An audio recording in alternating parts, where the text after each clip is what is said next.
Welcome to Motivated to Lead podcast, helping you become a better leader. I'm your host, Mark Klingsheim. Hi, everyone. Mark Klingsheim with SEMA Partners. Glad you could join us for our podcast this week. Each week, we interview leaders and they share lessons learned from their careers. Our goal is to help you become a better leader. This week, we're happy to have with us Brady Pyle, who is the Deputy Chief Human Resources Officer for NASA. As you're well aware of, NASA has entered a new chapter in their history, some exciting things that are happening with the space program, their new partnership with SpaceX. And we're happy to have Brady share some thoughts from his career and lessons learned around leadership. And he joined NASA in 1995, and he received NASA's Outstanding Leadership Medal in 2012 as well as 2018.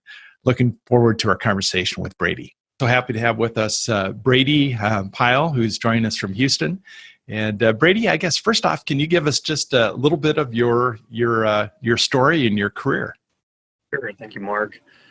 I joined NASA in 1995 as a human resources representative. Went to my first supervisory role in 2005. Since then, I've held a variety of leadership roles in HR. I also had an opportunity. I spent 9 months as a frontline leader in our engineering organization back in 2013. I also spent a year in Washington, D.C. as part of NASA's leadership development program. I worked at NASA headquarters and then also at the World Bank's International Finance Corporation. So I worked in their HR department as well. I joined the executive ranks about 4 years ago. I now supervise 8 executives across NASA in HR. And then also in 2013, I started a blog at outofthisworldleadership.com as a way to continue to learn and grow and share perspectives with others. Great. Well, growing up, I think if you would have asked, if you had a group of 10 kids in a room and asked them what they wanted to be, I'm guessing about half of them would have said, I want to be an astronaut. And it's cool to see kind of that energy around the space program continue to grow in the last months during this difficult time. It's exciting to see just a new chapter in NASA and the space program. But talk a little bit about what's going on. You've got a lot going on in your area. Yeah, Mark, it's been an exciting summer for sure. We launched American astronauts from U.S. soil for the first time since the last space shuttle flight in 2011. So it had been 9 years since we had a launch of crew from U.S. soil. SpaceX did that. They taxied 2 astronauts to the International Space Station. They're set to return later this month. For the last 9 years, we've had to catch a ride with the Russians to get up and down to the space station, and so it was exciting to have our own method to get up there. We also later this month have our next Mars rover targeted for launch. Right now, it's targeted for July 30th. The Mars Perseverance rover is going to search for signs of habitable conditions on Mars in the ancient past, and then signs for microbial life itself. Then on October 31st, Mark, we're gonna celebrate 20 years of continuous presence aboard the International Space Station, which is our national lab.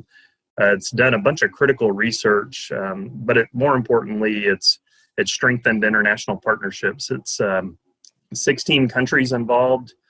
We are strongly partnered with the Russians on the ISS, so it gives us a platform to work differently than some of our politics may allow at times. Sure. Great. Yeah, it was amazing when I was watching the broadcast of the launch. I told my wife, I said, the video coming from the spacecraft is actually better than the video that was on the ground.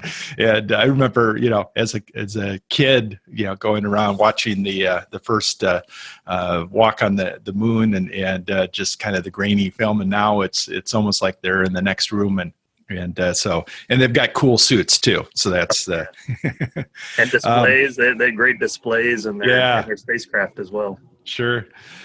Well, one of the questions I like to ask each of our guests is you've had a lot of experience in your career, and if you were able to turn back time and go back and talk to a 22-year-old Brady, knowing what you know now, What would you tell him? What advice would you give him? Yeah, I would say focus on doing what you do really well. Make sure you establish a reputation for yourself, a reputation for excellence in your field. What's the brand you're building for yourself? At the same time, build positive working relationships with everyone. At NASA, it's really important for us to have teamwork across the board. In fact, when we interview astronauts, we ask the receptionists, we ask the nurses, how did the applicants treat them? In a lot of cases, the applicants don't realize that everyone is part of the interview process. And that's an indicator of really who people are. How do they treat people who they don't believe have influence? So I would definitely encourage everyone to really focus on that, building those positive relationships with everyone. You never know who you're going to work for. So it's always good to have good relationships across the board. Yeah, absolutely. Yeah, one of the things that I've told other candidates and people that are early in their career is you never know who the influencers are in the organization. And a lot of times it can be that person sitting at the front desk that's probably knows more of what's going on in the organization, and they definitely there's feedback that's required, and it's treating people well, across the board. So that's great advice. Is there any advice that you received that you, looking back on, you should have ignored? Yeah, it was probably the way I was thinking about career. Advice I would ignore now is figure out where you want to be in the organization.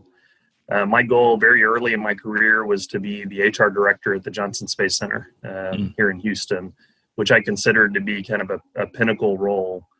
At one point, it really wasn't clear if that was going to happen, so I had to look at other options. And frankly, I never would have dreamed about the role that I'm in today. That role didn't exist early in my career. And I think the world of work is evolving so rapidly that the roles of tomorrow and the roles 10 years from now, we don't even know what they're going to be today. So really seek to be an influencer and not focused on a particular job or role.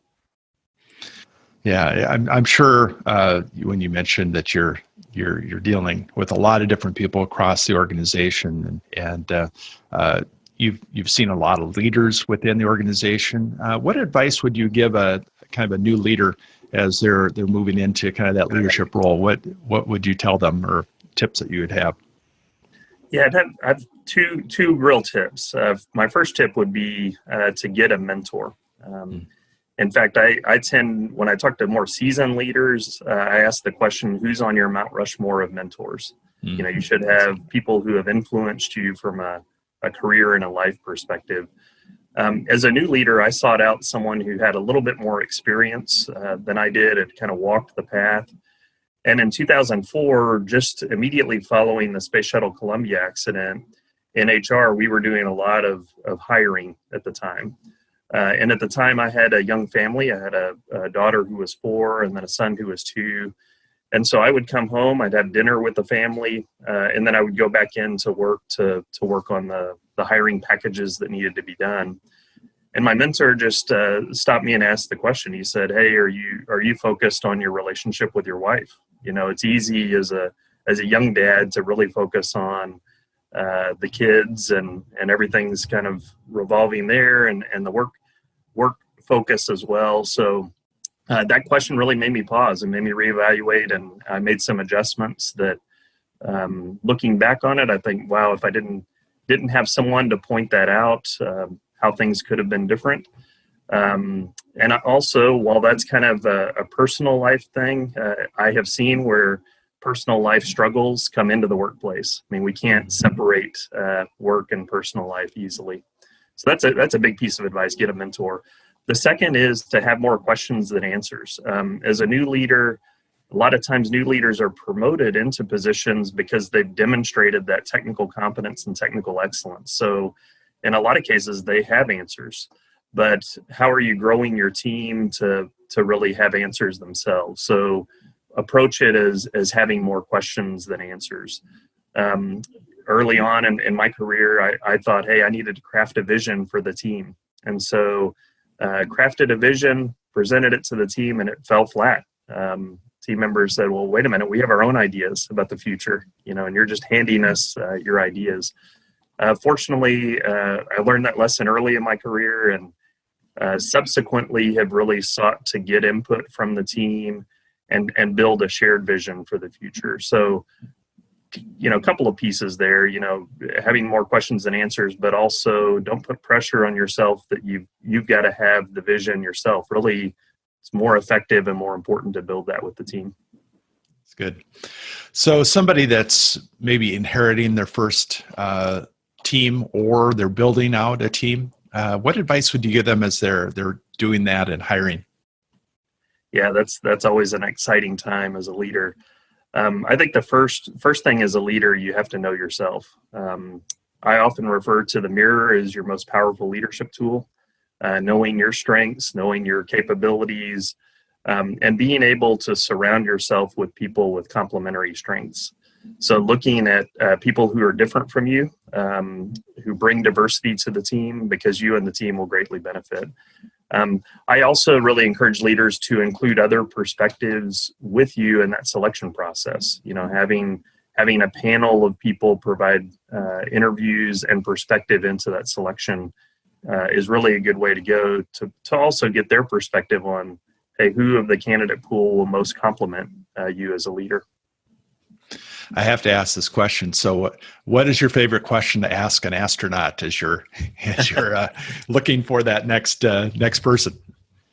Yeah, I think our really with astronauts, we like to see how they relate to everyone. So we tend to ask a variety of questions and put them in a variety of situations where they work with different people. But it's generally where have you worked through conflict with a team member, and how did that resolve positively for you and for the organization? That tends to be kind of a telling scenario. We have some applicants who are very confident in themselves and don't tend to reveal conflict, which is a telling point as well. I think anytime you're working with people, there's going to be conflict of one kind or another. And so how do you work through that and enable teamwork and positive results? It's good. So every leader, and you mentioned that you're continuing to grow and develop yourself as a leader. What 3 books would you recommend someone that is a leader or desiring to be a leader that's influenced your life? Yeah, so there are three big ones that have really influenced me. The first I would point to is John Maxwell's Leadership Bible. I think the Bible has a lot of great stories and advice and perspectives to succeed in leadership. And then John Maxwell kind of inserts his wisdom throughout. So I really like his approach to leadership, and that combination I think is a powerful one. The second book kind of relates to the situation we're dealing with today with the George Floyd murder, and kind of real issues and real conversations around diversity and inclusion. A number of years ago, I had an opportunity to read Tim Wise's White Like Me, which really pointed out a bunch of aspects of privilege that I enjoy as a white guy at NASA. And while I'm not ashamed of who I am, I recognize that with that privilege comes responsibility to make sure we've got equity and we've got an inclusive team. And especially with diversity, that gets challenging as an organizational leader. So I also recently read White Fragility along those lines to really talk through with my team different aspects of building an inclusive environment. The third book that was pivotal for me was, I mentioned earlier about being in the NASA Leadership Development Program. One of the things they were really pushing me to do is get my voice out there, be more heard. I tend to be more of an introverted leader and more of a quiet leader. And that year, Tony Dungy's book, Quiet Strength, came out. And Dungy was an NFL coach who had just won the Super Bowl. And he pointed out how, as a leader, he's a very quiet leader, didn't raise his voice with his team, didn't cuss at his team, which is, I think, unusual for an NFL football coach. Right. And but he talked about how, quiet leaders can be effective. So that enabled me to kind of challenge the notions that were being taught in our leadership development program. I think whoever you are, personality wise, you can bring that to bear in leadership. I have seen extroverted leaders who are very effective, and I've seen introverted leaders who are very effective. How you're wired and your personality can be effective in a leadership role. So that Quiet Strength book was very helpful perspective for me at that time. Good. So, any quotes that you've that are on your wall, or that you live by, or feel like it's some good advice? Yeah, absolutely. I really like what the Apostle Paul said. He said, "Do nothing from selfish ambition or conceit, but in humility consider others more significant than yourself." And that quote is one that I try to live by in work as an HR professional, as I'm serving others.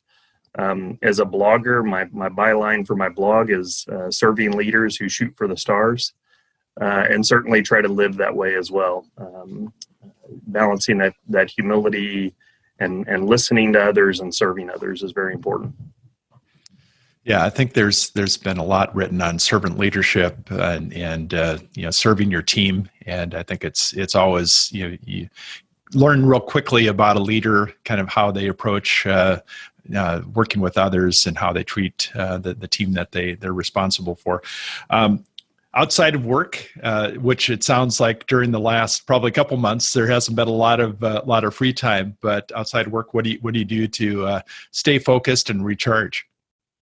Absolutely. So I'm active in my church, which has been different the last several months, as you pointed out, of Sure. How to serve and support the church there. But a big part of our lives, my wife and I really enjoy engaging with our sons as they play basketball and baseball. I've got a daughter who's now in college as well, and we'd like to go visit her. The last several months, what we've done is at the end of each workday, I'm very intentional about unplugging, and then we go to a local park to either we've kind of taken up frisbee disc golf at a local park, or take walks, or we've got a baseball field nearby where I can throw batting practice to my sons, and it's a nice cutoff. I know a lot of leaders at NASA have really struggled in the environment now of working from home and having the clear cutoffs and points of division. So it's been really helpful to have family and be intentional about unplugging and turning off at 5 o'clock and going to the park when you can. I mean, there's days Sure. that doesn't happen as regularly, but that's been important to us. Well, I know on a lot of people's minds is how to work. You mentioned the virtual teams, and I think it's been something that some companies have learned to navigate it. It's not ideal for a lot of teams, but anything that you're doing to help keep the team together and to keep focus. Yeah, so we're doing a couple of things. One of our things we're doing for our larger HR organization is we do have regular meetings where we convene the full team and talk about what's going on with kind of a work focus on our priorities. And then we're also intentional about we convene kind of informal chats. So a couple of times a month, we'll get a 30-minute kind of optional time, through the virtual technology, and encourage people just to stop by. We'll post different questions in the pods about, hey, what are you doing to stay sane at this time? Sure. What are some of the activities you're engaging in? The other day was I believe was Giving Tuesday, so we talked about, hey, what are you giving away? And really had some neat, inspiring stories from across the team around that. So trying to be intentional about non-work things as well. The other conversation that NASA is in is looking at establishing at least one day every couple of weeks as a kind of meeting free day, where folks can either kind of catch up on work or not have to engage in this way. I mean, this is a very different way to engage, where we're kind of in front of a screen all day, where typically we've got a little bit of break from that with meetings and that sort of thing in person. So those are a couple of things we're doing. One of the thoughts I had, or questions I had, was around you've got the SpaceX group, and you have your internal group, and there's a lot of collaboration and sharing. And I think that's going to become more of kind of the model with organizations, of having to work across a couple different organizations and get things done. Any thoughts around that, as far as, you've got a culture and they have a culture, and how do you get those cultures together and work together? Yeah, absolutely. And I can tell you that has been huge. I mentioned earlier we're about to celebrate 20 years of permanent humans presence in space through the International Space Station. So you've got 16 countries even with different cultures of their space programs that have come together. And a big part of us in the early days of working with the Russians, for example, was kind of understanding the Russian culture. And we actually did a lot of work with our teams that were interacting with the Russians to really seek to know their culture and understand them, so we could be effective partners. SpaceX is, they're offering a new culture and a new way of doing business. The space business, some of the companies that have been doing this a while have a certain way of approaching it, and SpaceX is, and Elon Musk and his team are thinking very differently about the business, and we're excited for their success, because if they can be successful with this different model and offer services that are cheaper than what we've offered them in the past, we can go farther. And so I think NASA is excited to see some of the different thinking and the different approaches. It's been a clash at times, because at NASA, the average NASA employee tenure is somewhere around 17 years. Wow. So when you think in terms of culture, there's deep, deep culture and deep roots. They talk about, hey, changing a culture is about half your average tenure. So if we're going to shift NASA culture, you're talking, potential 8-year journey. So when SpaceX came in originally, I think they bumped into some. There were struggles and tensions, because a lot of the rules and options we've put in place at NASA were direct results of loss of human life, from the Apollo program, from the 2 space shuttle accidents that we've had. And I think SpaceX was looking at things as they should, with a blank sheet of paper. Hey, how do we start? And of course, we had built up a lot of rules and processes to try to prevent those kinds of things from happening. So it's been very much, it's been interesting to watch the two come together in partnership and make something happen, like the launch that happened earlier this month. Great. Yeah, it'd be exciting to see as you've got some other things on the horizon, and our 2024, that's the goal for the person back on the moon. Is that person back on the moon? That is the administration's goal. Yes, they're very very aggressive about pursuing. Putting the byline is putting the first woman and the next man on the moon by 2024. They've labeled that program Artemis, which is the sister to Apollo, given that it's a woman that's supposed to land on the moon. So. That's certainly what we're targeting. Great. Well, any parting advice that you would give a leader? Yeah, absolutely. I would say I think it's really important as a leader to live your values. My values were ingrained in me by my grandfather and father. Integrity, do what I say, excellence, to do my best, and improvement to get better over time.